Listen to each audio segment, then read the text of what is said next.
Okay, welcome to video number 2 of this series, and just while I was taking a break, the sun decided to come out, and you can see what I mean about lighting. Now I've got a shadow behind me, whereas before I didn't. Perhaps I'm a little better lit. The joys of the winter in the UK. Anyway, educational theory. So you already know learning theories. That's the good news. You've already done your teacher training. You're already qualified in your field. You may be highly experienced. You may be new to your role. What they probably didn't teach you or give you any instruction on is how to deliver successful, engaging online content. That's why we're on this video. So the advantage you have is you already know how to plan a course or a lesson. You already know your subject material, but there are some minor adjustments that have to be made when planning online delivery, and we'll cover them here. I'm going to do a discussion about the flipped classroom as well, which is a prime example of this. So, are you going to deliver live classes, or are you going to pre-record them and use a learning management system such as Google Classroom? So asynchronous or synchronous learning. So let's begin with live delivery. Classroom management shouldn't really be that different from the real physical classroom. I mean, a good technique is to mute all the learners to begin with. If they want to talk, they can raise a hand and you can unmute the individual. So you begin your class as normal, follow the lesson plan, you need to meet the objectives. How can you keep the learners involved? Well, one technique I find successful is basically the same as I would use in a physical class. I ask random learners questions as I go, and I unmute them and they answer. Maybe ask them to rephrase what I've just told them, ask them to give me examples, involve them, yeah? Periodically ask a specific question to a learner and unmute that learner. Once the learners know this could happen to them, they'll want to avoid embarrassment and they'll pay attention. You can also make your online lessons content rich. So you can use graphics, videos, audio, perhaps slides to break the lesson up into smaller chunks of learning. You can use breakout rooms within some of the video conferencing software, so learners can go into small groups. You can monitor them in there where they're discussing the content you've presented or coming up with new ideas. We'll cover more of this in the flipped classroom section.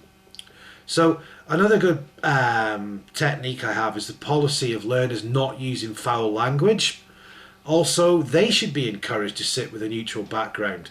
So we take the example of teenagers, you know, if they've got an offensive or inappropriate poster behind them, or a floor covered with laundry, or a window behind them which is, you know, the light's blinding people, have them change it. Keep your standards high to avoid distraction or embarrassment. Now, if that's not possible and some learners are uncomfortable, well, they can put a post-it note over the webcam, or they can turn the webcam off if they don't really want to be on screen. That provides some difficulties for you as the sort of teacher or trainer or deliverer of this learning. And learners who do that, I would keep asking them questions more frequently just to make sure they're actually on the other side of the connection, you know. I'd say also it's inadvisable for learners to have other people next to them or milling around behind them, but because the online class is totally portable, it's totally mobile. I've tried to teach people who are on their phone away from home, perhaps even in a car. I've tried to teach people. It seldom works because of signal loss, background noise, and if learners are out and about, they're unable to pay full attention to the class. So if you're at home delivering, they should be in an equally comfortable environment which is clean and has a reliable, stable internet connection. Admittedly, some students may not have broadband internet at home for financial reasons, but they'll know where they can get a good mobile signal if they have to at home. Or indeed, these learners could be encouraged to come into school physically so they don't miss out on anything. Normally, planned classes delivered over the internet will follow a timetable, much like face-to-face classes. So technology can come to your aid in planning these. I use a Google Calendar, for example, and I send invites to all of my learners. This triggers a notification on their calendars and they're reminded 10 minutes prior that they have a class. I also attach meet notifications to the calendar appointment, so there's no need to frenetically set up a new meeting and invite everyone to it. I think that's a good technique to use. I also use the calendar app so my colleagues, manager and students know when I'm busy. This helps to prevent interruptions. During class time, my mobile is normally put on silent mode, and my students, learners, they're asked to do the same. Good time management, it's fundamental. And for delivering online content which is not live, there are some different considerations to take into account. This is a different way of working, and you're not physically present to ensure learner engagement. You may be there to answer questions via email, but you're not ensuring that they're actually paying attention to what they're doing. So this isn't so onerous once you've created your online content, and it can be recycled and used with different groups. You can also make any modifications to this content based on feedback. And the flipped classroom, again, I'll explain this in more detail in that part of these videos. However, there are some ideas which are not based on this methodology. So using asynchronous learning necessitates clear communication. Objectives, instructions, tasks and activities must be clearly explained to avoid confusion. A great way to demotivate a learner is to give them vague, ambiguous instructions which are open to interpretation. So clear, simple, well-structured communication is vitally important when setting work. Deadlines also need to be clearly communicated. Now, digital literacy is another consideration. Really, it's a must. So sometimes when I'm working with adults, it becomes obvious that they're not up to speed with information technology. So if this is the case, I'll often send them some PDF documents with clear instructions to help them to navigate to the information they need. You know, how to access the classroom, where to put their credentials, their username and password, how to find different documentation, how to find presentations perhaps, how to find videos. Simply it's scaffolding to help the learners at the beginning. Also at the beginning of the course, or prior to commencement, I'll phone the learner while they're in front of a computer and take them step by step through the process of getting into the virtual learning environment and navigating to where they need to go, or giving them information on how to collaborate or how to complete forms.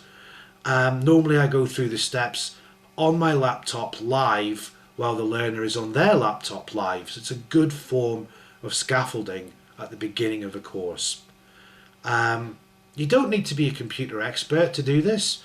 You may need some training in order to feel comfortable with this. Another consideration is what's called netiquette. So just as in real life, there are social conventions on the internet. Happily, these normally reflect how we would behave in the real world, and I've mentioned some of the behaviours before. We can look at rich and complex student-driven class discussions which may be facilitated in both environments, but with distinctly different advantages and disadvantages. Because they're asynchronous and often occur over longer periods of time, even days, discussions in the online environment may offer more opportunity for students to think about, research, and even draft their discussion posts and responses. Furthermore, in the online environment like this, extroverted and introverted students, well, they stand on equal footing, which may result in more even, open and honest discussions.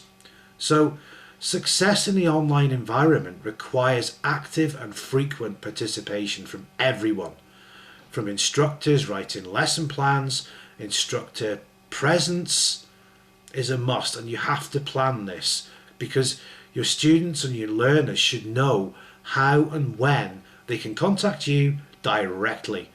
And I'm not a fan of relying solely on chat, as often the learner may be confused and require an immediate answer.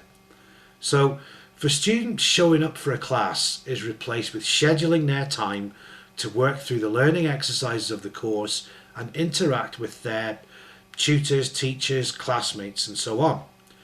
Online courses aren't necessarily harder and don't require more time.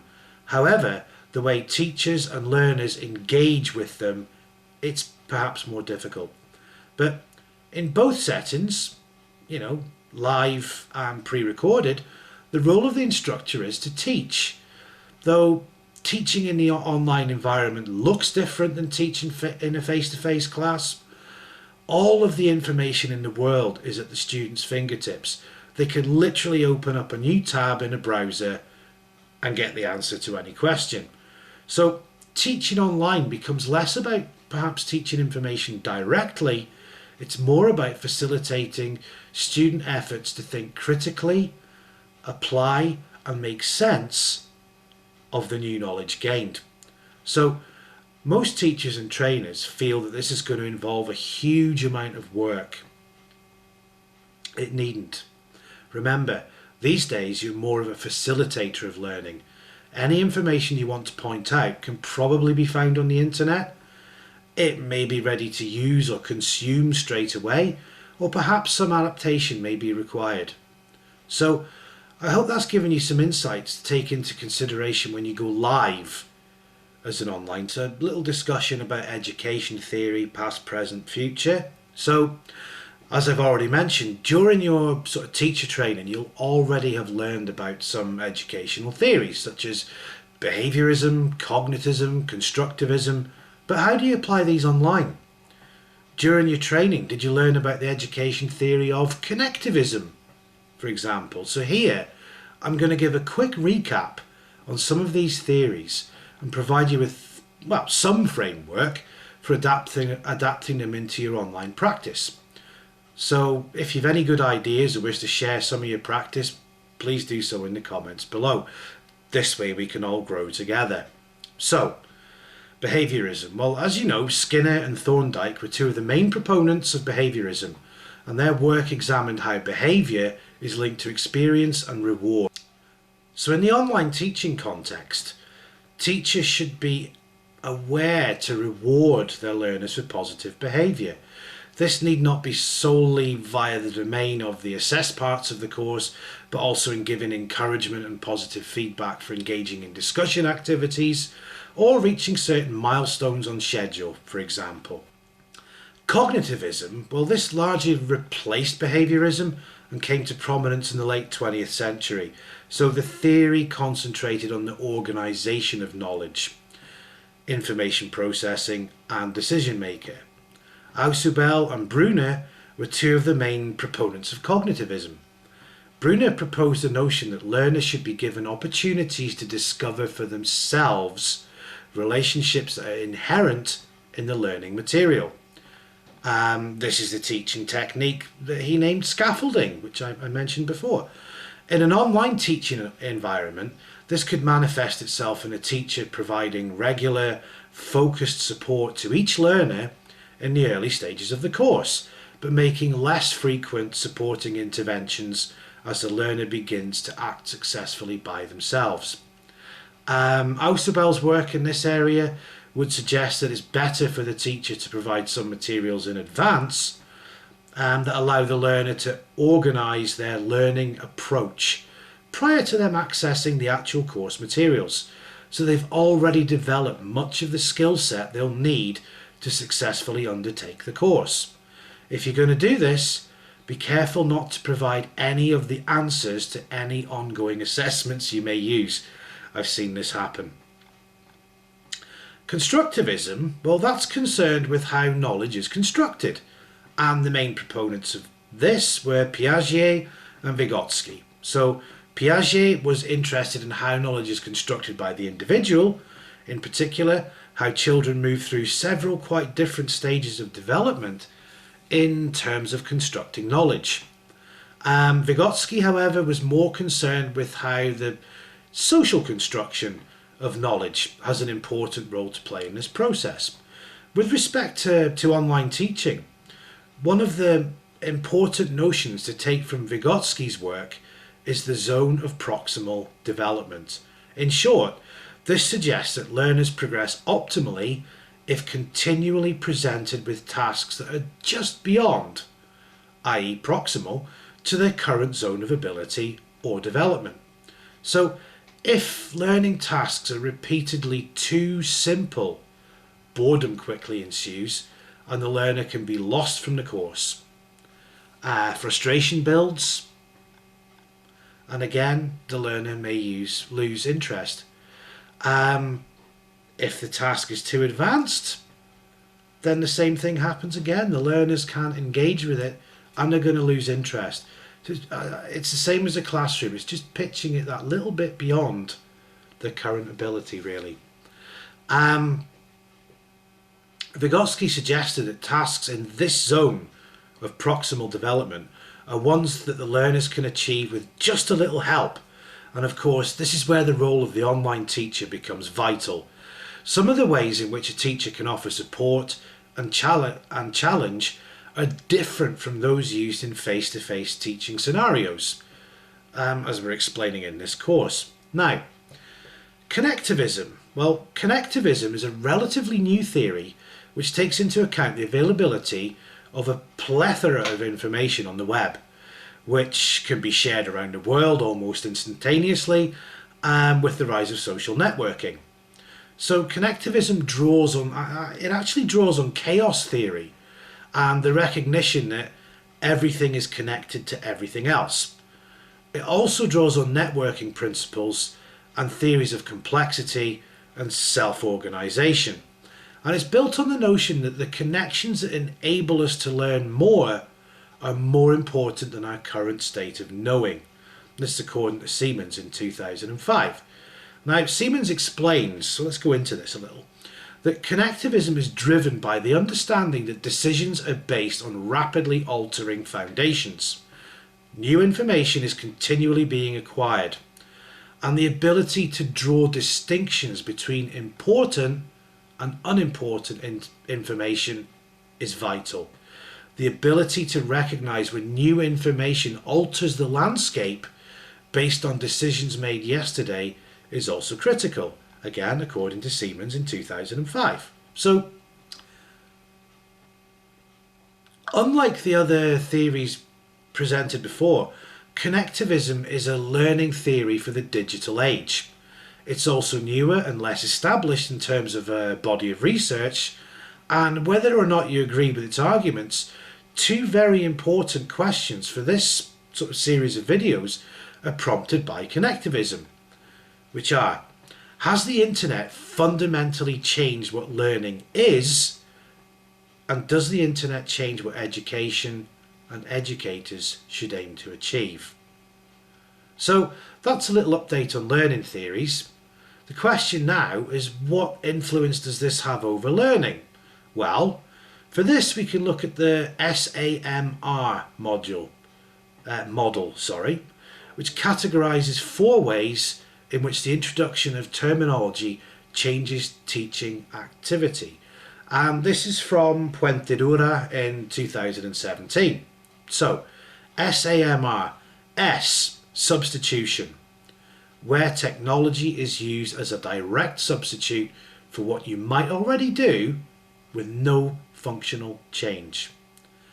A is for augmentation, where technology is a direct substitute, but there is functional improvement over what you did without the technology. So SAM for modification, where technology allows you to significantly redesign the task. So SAMR, R is for redefinition, where technology allows you to do what was previously not possible. So that's the SAMR structure. Let's get some examples of this, okay, to make it a little bit more real. Let's put it in context. So, an original assignment in a classroom, it could have been a handwritten paper. So, substitute. A Google Doc replaces pen and paper for a written assignment. Yeah. Augmentation. Using the speech-to-text function of a doc replaces typing. Modification. The document is created using the Google Doc and the speech-to-text function is shared, and then it can all be shared on a blogger where feedback can be received and reviewed to help improve the quality of written work. Alternatively, students can work collaboratively using online tools such as docs or slides. That's modification. And then the redefinition, instead of a written assignment, student can analyse the requirements of the assignment and then present it as video, for example, on which they can work collaboratively. Another example, let's take a quiz. Answers handwritten in a printed form, or even a Kahoot. So substitution, you could distribute the quiz using Google Drive and have the students fill the answers in on the computer, perhaps using forms or something like that, which is augmentation. Use a Google form to deliver and complete the quiz. Now there is some functional benefit here in that paper's being saved and students and teachers can receive almost immediate feedback on the understanding of any material. The impact of immediate feedback is that students begin to become more engaged in the learning. Okay, so modification of a quiz. As an alternative form of assessment, students could be asked to write an essay around a relevant theme. This essay could then be narrated and captured as a vocal recording. And redefinition, so the classroom is asked to create a documentary video answering an essential question related to important concepts, still a verification or a check of understanding, and teams of students take on different subtopics and collaborate to create one final product. Teams are expected to contact outside sources for information. So in these models, I hope you can see how we're moving learners up to higher level thinking skills whilst encouraging collaboration. And this is one of the main sort of facets of 21st century skills. So we'll examine 21st century skills later, and we'll also put this in a combination of Bloom's taxonomy of learning. Okay, thank you very much. See you soon.